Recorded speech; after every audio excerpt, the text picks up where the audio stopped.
তো হ্যালো বন্ধুরা, শুরু করছি আবার এক নতুন গল্প নিয়ে। যদি তুমি সবার কাছে মূল্যহীন হয়ে পড়ো।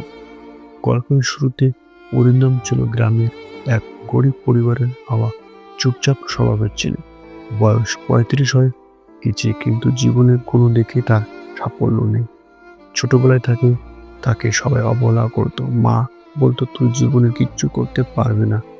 বন্ধুরা তাকে ঠাট্টা করতো, বাড়ির লোকজনও তাকে বোঝা মনে করত। অরিন্দমের একটাই অভ্যাস ছিল, চুপচাপ নিজের মতে থাকতো, ভালোবাসতো।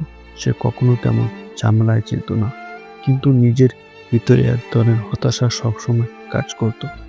মনে হতো তার জীবনের কোনো মূল্য নেই। একদিন গ্রামে এক এনজিওর কর্মী এলো।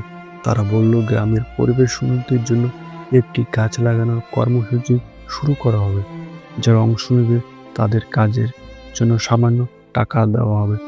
অরিন্দম সেই কাজের কর্মসূচিতে নাম লেখালো, যদিও তার ভিতরে কোনো উৎসাহ ছিল না। প্রথম দিন থেকে কাজটা তার ভালো লাগতে শুরু করলো।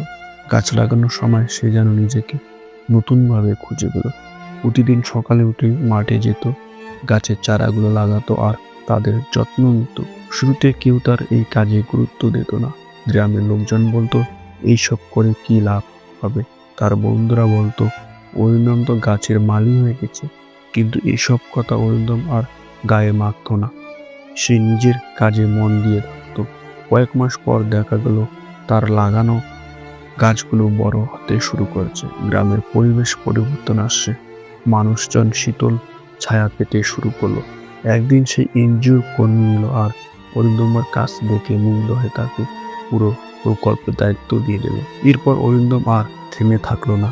সে গ্রামের অন্য যুবকদেরও এই কাজে উৎসাহ দিল। তারা সবাই মিলে পুরো গ্রামটিকে সবুজে মুড়িয়ে দিল। যেখানে একসময় ধুলো আর শুষ্কতা ছিল, সেখানে এখন সতেজ বাতাস আর ছায়া। গ্রামের মানুষ অরিন্দমকে দেখে বলতে লাগলো, তুই আমাদের গর্ব, তুই আমাদের গ্রামটাকে বাঁচিয়ে দিলি। যারা আগে তাকে তুচ্ছ করত, তারাই আর তার প্রশংসার পঞ্চমুখ। তার মা, যিনি আগে তাকে বোঝা মনে করতেন, আজ চোখে জল মুছতে মুছতে বললেন, তুই সত্যি আমার গর্ব। অরিন্দম বুঝতে পারো, জীবনের মূল্যবান হওয়ার জন্য বড় কিছু হতে হয় না, মানুষকে নিজের কাজ দিয়ে প্রমাণ করতে হয় যে সবাই একদিন না একদিন সবার কাছে প্রাসঙ্গিক হয়ে উঠতে পারবে।